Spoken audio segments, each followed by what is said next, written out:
Sir, ಇನ್ನು ವಿನಯ್ ಗೌಡ ಅವರು ಸಿಕ್ಕಿರೋ ಕಾರಣಕ್ಕೆ ಪ್ಲಸ್ ನೀವು ಕೂಡ ಚಿತ್ರರಂಗದಲ್ಲಿ ಸಕ್ರಿಯ ನಟರು, ಹಾಗಾಗಿ ಈ ಪ್ರಶ್ನೆ ಕೇಳಿದಿರೋದು. ಟಾಕ್ಸಿಕ್ ಸರ್ ಒಂದು ಮಹೋನ್ನತ ಸಿನಿಮಾ. ಆ್ಯಕ್ಚುಲಿ 26ನೇ ತಾರೀಕು ರಿಲೀಸ್ ಆಗ್ತಿದೆ ಕನ್ನಡ ಮತ್ತು ಇಂಗ್ಲೀಷ್ನಲ್ಲಿ.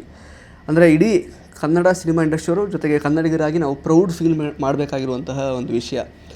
ಏನು ಅನಿಸುತ್ತೆ ಸರ್? ಅಂದರೆ ಯಶ್ ಅವರು ಅಂದರೆ ಆಪ್ಕೆ ಅದಾಲತ್ ಶೋ ಅಲ್ಲಿ ಹೋಗಿದ್ದರು, ಅವರು ಏರ್ತಾ ಇರುವಂತಹ ಎತ್ತರ ಅಂದರೆ ಪ್ರತಿಯೊಬ್ಬರಿಗೂ ಯಾವುದೇ ಕ್ಷೇತ್ರದವರಾಗಿದ್ದರೂ ಕೂಡ ಅವರಿಗೊಂದು ಮಾದರಿ ಅಂತಲೇ ಹೇಳ್ಬೋದು.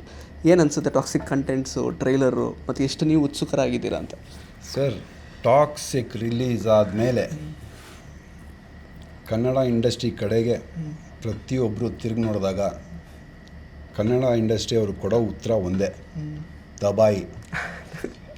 ನನ್ನ ಮಗಂದು Hollywood movie sir, Hollywood movie trailer, teaser, ಒಂದೊಂದು scene it's brilliant. I love it. Personal opinion. ಇದನ್ನು ಡಿಫೆಂಡ್ ಮಾಡೋರು ಡಿಫೆಂಡ್ ಮಾಡ್ಕೊಳ್ಳಿ, ಐ ಡೋಂಟ್ ಕೇರ್. ನನಗಿಷ್ಟ ಆಯಿತು, ನನಗೆ ತುಂಬ ಇಷ್ಟ ಆಯಿತು. ಆ ಲಾಸ್ಟ್ ಸೀನು ಉಲ್ಟಾ ಹಿಂಗೆ ಸಮಸಾಲ್ಟ್ ಹೊಡೆದ್ಬಿಟ್ಟು ಬ್ಯಾಕ್ ಫ್ಲಿಪ್ ಹೊಡೆದ್ಬಿಟ್ಟು ಏನು ಮಜವಾಗಿ ಮಾಡಿದ್ದಾರೆ. I just love it. ಇದಕ್ಕೆ ಆ್ಯಡ್ ಮಾಡೋದಕ್ಕೆ ಇನ್ನೊಂದು ಹೇಳ್ತೀನಿ sir. I am also part of BRB, Billa Ranga ಭಾಷಾ.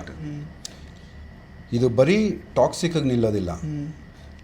ಇಲ್ಲಿಂದ ಶುರು ನಮ್ಮ ಕನ್ನಡ ಇಂಡಸ್ಟ್ರಿದು ನೆಕ್ಸ್ಟ್ ಲೆವೆಲ್ ಇದೆ. ಒಂದೊಂದು ಸಿನಿಮಾನು ಬರ್ತಾ ಇರೋದು. BRB ಆನ್ ಸ್ಪಾಟ್ ನಾನು ನೋಡಿದಾಗ, ಎಡಿಟ್ಗಳನ್ನ ನೋಡಿದಾಗ, ಓ ಮೈ ಗಾಡ್, ಕನ್ನಡ ಇಂಡಸ್ಟ್ರಿ ಥಿಯೇಟ್ರಿಗೆ ಜನ ಬರ್ತಿಲ್ಲ ಸುಳ್ಳು. ಥಿಯೇಟ್ರಿಗೆ ಇಂಥ ಸಿನಿಮಾಗಳು ಕೊಟ್ಟರೆ ಸ್ಕ್ರೀನ್ ಹರಿದಾಕೋ ಜನ ಇವತ್ತೂ ಇದ್ದಾರೆ. ಇವಾಗ ಸ್ಟಾರ್ಟ್ ಆಗಿದೆ ಟಾಕ್ಸಿಕ್, BRB.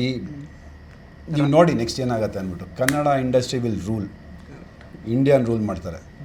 ಇದ್ರ ಬಗ್ಗೆ ಮಾತಾಡೋದು ಮತ್ತೆ ಇನ್ನೊಂದಷ್ಟು ರೋಲ್ ಮಾಡ್ತಾರೆ, ಮಾಡಲಿ, ತೊಂದರೆನೇ ಇಲ್ಲ. ನಿಮ್ಗೊಂದಷ್ಟು ಕ್ಲಿಪ್ಪಿಂಗ್ಸ್ನ ತೋರಿಸ್ತೀನಿ, ಆವಾಗ ನಿಮಗೆ ಗೊತ್ತಾಗತ್ತೆ. ಎಸ್ ಸರ್, ಈಗ ಪೌರಾಣಿಕ ಪಾತ್ರಗಳೇ ಅಂತ ಬಂದಾಗ ನಿಮ್ಮದೇ ಆದ ಛಾಪನ ನೀವು ಆ್ಯಕ್ಚುಲಿ ಕಿರುತೆರೆಯಲ್ಲಿ ನೀವು ಮೂಡಿಸಿದ್ದೀರಾ. ಯಶ್ ಅಗೇನ್ ವಾಪಸ್ ಈಗ ರಾಮಾಯಣ, ಆ್ಯಕ್ಚುಲಿ ಅವ್ರು ರಾವಣ ಮಾಡ್ತಿದ್ದಾರೆ, ನೋಡಿರ್ತೀರ. ಅಂದರೆ ರೇಂಜ್ ಆಫ್ ಆ್ಯಕ್ಟಿಂಗ್ ಅಂದರೆ ಸ್ಕಿಲ್ಸು ಅವ್ರದ್ದು ಟಾಕ್ಸಿಕಲ್ಲೇ ಬೇರೆ ಥರ, ಇವಾಗ ಇದರಲ್ಲೇ ರಾಮಾಯಣದಲ್ಲೇ ಬೇರೆ ಥರ ಮಾಡಿದ್ದಾರೆ ಅವರು. ಹೇಗೆ ಅನಿಸುತ್ತೆ ಅವ್ರ ಗ್ರೋತ್ ನೋಡುವಾಗ ಅಂತ? ಸರ್, ಈಸ್ ಬೀನ್ ಯುನೋ, ಏನಂದರೆ ಒಬ್ಬ ಮನುಷ್ಯನಿಗೆ ಒಂದು ಗೋಲ್ ಅನ್ನೋದು ಹೇಗಿರಬೇಕು, ಆ ಗೋಲ್ಗೆ ಹೇಗೆ ವರ್ಕ್ ಮಾಡಬೇಕು ಅನ್ನೋದು ಅವರು ಒಂದು ಎಕ್ಸಾಂಪಲ್ ಸೆಟ್ ಮಾಡಿದ್ದಾರೆ. ಇಫ್ ಯು ಪ್ಲ್ಯಾನ್ ಎಕ್ಸಾಕ್ಟ್ಲಿ, ನಿಮ್ಗೆ ಏನು ಬೇಕು ಲೈಫಲ್ಲಿ, ಏನು ಗೋಲ್ ಇರಬೇಕು ಅನ್ನೋದು ನೀವು ಪ್ಲ್ಯಾನ್ ಮಾಡಿದ್ರೆ, ಅದ್ರ ಮೇಲೆ ವರ್ಕ್ ಮಾಡಿದ್ರೆ, you can execute it very clearly. Simple, proven formula ಇದು. ಕರೆಕ್ಟ್. ಬಂದರು KGFಗೆ ಮುಂಚೆ ಹೇಳಿದ್ರು, ನಾನೇನೋ ಮಾಡ್ತಾಯಿದ್ದೀನಿ, ದೊಡ್ಡದಾಗಿ ಮಾಡ್ತಾಯಿದ್ದೀನಿ ಅಂತ ಮಾಡಿದ್ರು. KGF ಮುಗಿದ್ಮೇಲೆ ಇನ್ನೂ ಏನೋ ಮಾಡ್ತಾಯಿದ್ದೀನಿ ಮಾಡಿದ್ರು. KGF 2 ಮುಗಿದ್ಮೇಲೆ ಬರೀ ಇಂಡಿಯಾ ಅಲ್ಲ, ವರ್ಲ್ಡ್ ಇಸ್ ಮೈ ಟೆರಿಟರಿ ಅಂದರು, ಮಾಡಿದ್ರು. ರಾಮಾಯಣ ಮಾಡ್ತಾಯಿದ್ದಾರೆ. ಇನ್ನೇನು ಬೇಕು ಸರ್?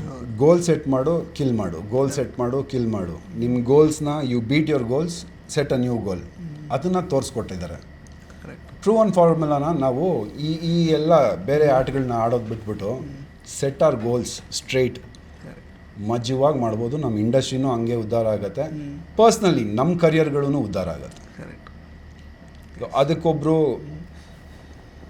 ಐಡಲ್ ಅಂತ ಒಬ್ಬೊಬ್ರಿಗೊಬ್ಬೊಬ್ರು ಇರ್ತಾರೆ, ದಾರಿ ತೋರಿಸೋರು. ಮತ್ತು ಅವ್ರ ಬಗ್ಗೆ ಮಾತಾಡಿದಾಗ ನೀವು ಬಕೆಟ್ ಹಿಡಿತಿದ್ದೀರಾ, ಆಯಿತು, ನೀನೇನು ಮಾಡ್ತಿದ್ಯಾ? ನಮಗೊಬ್ರು ದಾರಿ ತೋರಿಸ್ತಾ ಇದ್ದಾರೆ ಅಂದರೆ ಆ ದಾರಿನಲ್ಲಿ ನಡ್ಕೊಂಡು ಹೋಗ್ತೀವಿ ನಾವು. ಬಕೆಟ್ ನನ್ನ ಮಗ, ಹೌದು, ಅಟ್ಲೀಸ್ಟ್ ನಮ್ಮ ಗೋಲ್ ಕಡೆಗೆ ಹೋಗ್ತಿದ್ದೀವ. ನೀವು ಏನು ಮಾಡ್ತಿದ್ದೀರಾ?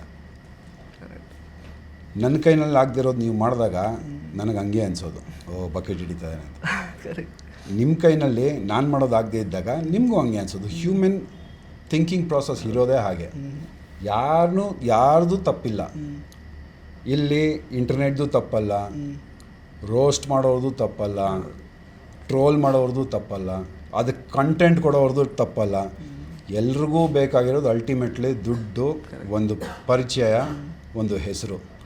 ಎಲ್ಲರೂ ಅವ್ರವ್ರ ಜಾಗದಲ್ಲಿ ಅವ್ರವ್ರ ಕರ್ತವ್ಯಗಳು ಅವ್ರವ್ರು ಮಾಡ್ತಾಯಿದ್ದಾರೆ. ಖುಷಿಯಾಗಿದ್ದಾರೆ ಎಲ್ಲರೂ ಕರೆಕ್ಟ್. ಅಷ್ಟೇ. ಎಸ್. ಇಂಟ್ರೆಸ್ಟಿಂಗ್ ಮತ್ತು ಇನ್ಫಾರ್ಮೇಟಿವ್ ವಿಡಿಯೋಗಳನ್ನು ಮಿಸ್ ಮಾಡ್ಕೋಬೇಡಿ. ಈಗಲೇ ಸಬ್ಸ್ಕ್ರೈಬ್ ಮಾಡಿ.